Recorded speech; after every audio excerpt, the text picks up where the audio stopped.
Hi friends, எல்லோரும் எப்படி இருக்கீங்க? Welcome back to Ramnath Koorakkadai kitchen. இன்றைக்கி நம்ம கிச்சனில் 10 நிமிஷத்தில் ரொம்ப சுவையான பால்கோவா எப்படி செய்கிறதுன்னு பார்க்கலாங்க. பால்கோவானாலே ரொம்ப டைம் எடுக்கும் அப்படின்னு சொல்லிட்டு நம்ம நினைப்போம். ஆனால் இந்த பால்கோவா செய்கிறதுக்கு 10 நிமிஷம்தாங்க ஆகும். டேஸ்ட் வைஸ் ரொம்ப சூப்பராக இருக்கும்.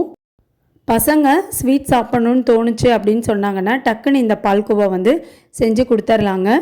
ரொம்ப நல்லாயிருக்கும். வாங்க எப்படி செய்கிறதுன்னு நம்ம வீடியோக்குள்ளே போய் பார்க்கலாம்.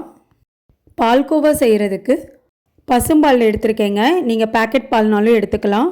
2 கப் அளவுக்கு எடுத்துருக்கேங்க. காய்ச்சாத பால்னாலும் சேர்த்துக்கலாங்க, காய்ச்சி ஆற வச்ச பால்னாலும் சேர்த்துக்கலாம். அது உங்களோட விருப்பம்தான். இப்போ பால் சேர்த்துட்டு ஒரு தடவை நல்லா கலந்து விட்டுக்கலாங்க. அடிகனமான பாத்திரமாக எடுத்துக்கோங்க. அப்போ தான் பால்கோவா நம்மளுக்கு கிளறதுக்கு நல்லா ஈஸியாக இருக்குங்க. 1 கப் அளவுக்கு சுகர் நான் எடுத்திருக்கேங்க. நீங்கள் அரை கப் அளவுக்கு கூட சுகர் எடுத்துக்கலாம். இப்போ சுகர் சேர்த்துட்டு ஒரு தடவை நல்லா கலந்து விட்டுக்கலாங்க. சுகர் கொஞ்சம் கரைஞ்சதுக்கப்புறம் நம்ம நெய் சேர்த்துக்கலாங்க. இப்போ ஒரு 4 நிமிஷம் கிட்ட நல்லா மிக்ஸ் பண்ணியாச்சுங்க. சுகர் கரைஞ்சிருச்சு. இந்த ஸ்டேஜில் நெய் சேர்த்துக்கலாங்க. 2 டேபிள் ஸ்பூன் அளவுக்கு நெய் சேர்த்துக்கலாம். நெய் சேர்த்துட்டு அடுப்பை ஹை ஃப்ளேமில் வச்சுருங்க.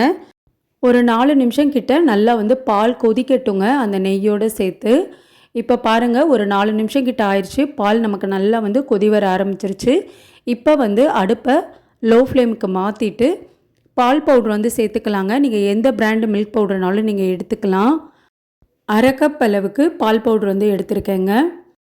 பால் பவுட்ரு சேர்க்கும்போது கட்டிகள் இல்லாமல் நல்லா கைவிடாமல் கலந்து விட்டுட்டே இருக்கணுங்க.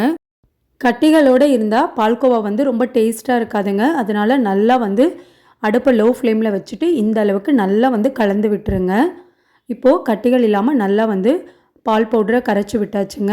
இப்போ ஒரு 7லேருந்து 8 நிமிஷம் கிட்ட நல்லா இந்த பால் கொதிக்கட்டுங்க. கொஞ்சம் நம்ம ஊற்றின பால் விட கொஞ்சம் நம்மளுக்கு வற்றி வரட்டும். அதுக்கப்புறம் நம்ம பார்க்கலாங்க. இப்போ பாருங்கள், ஒரு 8 நிமிஷம் கிட்ட நல்லா நான் பாலை கொதிக்க வச்சுட்டேன். நம்ம ஊற்றின பாலில் கொஞ்சம் நம்மளுக்கு வற்றி இருக்குது. இனி அந்த பதம் பால்கோவா பதம் வர்ற ஸ்டேஜ் ஆகிடுச்சுங்க. இதில் நான் 1 டேபிள் ஸ்பூன் அளவுக்கு நெய் சேர்த்துக்கிறேன். இது ஆப்ஷனல் தாங்க. உங்களுக்கு வேணாம் அப்படின்னா நீங்கள் ஸ்கிப் பண்ணிக்கலாம். நான் 1 டேபிள் ஸ்பூன் அளவுக்கு நெய் சேர்த்துக்கிட்டேன். நெய் சேர்த்துட்டு கைவிடாமல் நல்லா கிளறி விட்டுட்டே இருக்கலாங்க. இப்போ ஒரு 4 நிமிஷம் கிட்ட நான் நல்லா மிக்ஸ் பண்ணி விட்டுட்டே இருந்தேங்க. இப்போ நமக்கு பால்கோவா பதம் வந்துருச்சு. பேனில் நமக்கு ஒட்டாமல் வரணுங்க. இதை விட ரொம்ப கெட்டியாயிட வேணாங்க. இந்த பதம் கரெக்டாக இருக்கும். ஏன்னா ஆறுனா இன்னும் நமக்கு கொஞ்சம் கெட்டிப்படும். அதனால் இந்த ஸ்டேஜில் நம்ம அடுப்பை ஆஃப் பண்ணிடலாங்க. அவ்வளோதான். நல்ல சுட சுட டேஸ்டியான பால்கோவா 10 நிமிஷத்தில் வீட்டில் நம்ம குயிக்காக ரெடி பண்ணிடலாங்க. ரொம்ப டேஸ்ட்டாக இருக்கும். நீங்களும் உங்கள் வீட்டில் செஞ்சு பாருங்கள். செஞ்சு பார்த்துட்டு எப்படி இருந்ததுன்னு உங்கள் கமெண்ட்ஸை எனக்கு சொல்லுங்கள். நீங்கள் இப்போ தான் நம்ம சேனலை ஃபர்ஸ்ட் டைம் பார்க்குறீங்கன்னா ராம்நாத் கூரக்கடை கிச்சனை சப்ஸ்கிரைப் பண்ணிக்கோங்க. பக்கத்தில் இருக்க பெல் ஐக்கானே கிளிக் பண்ணிவிட்டு ஆல்ன்ற ஆப்ஷனை டிக் பண்ணிக்கோங்க. அப்போ தான் நான் போடுற புது ரெசிபீஸ் நோட்டிஃபிகேஷனில் உங்களுக்கு உடனுக்குடனே வரும்.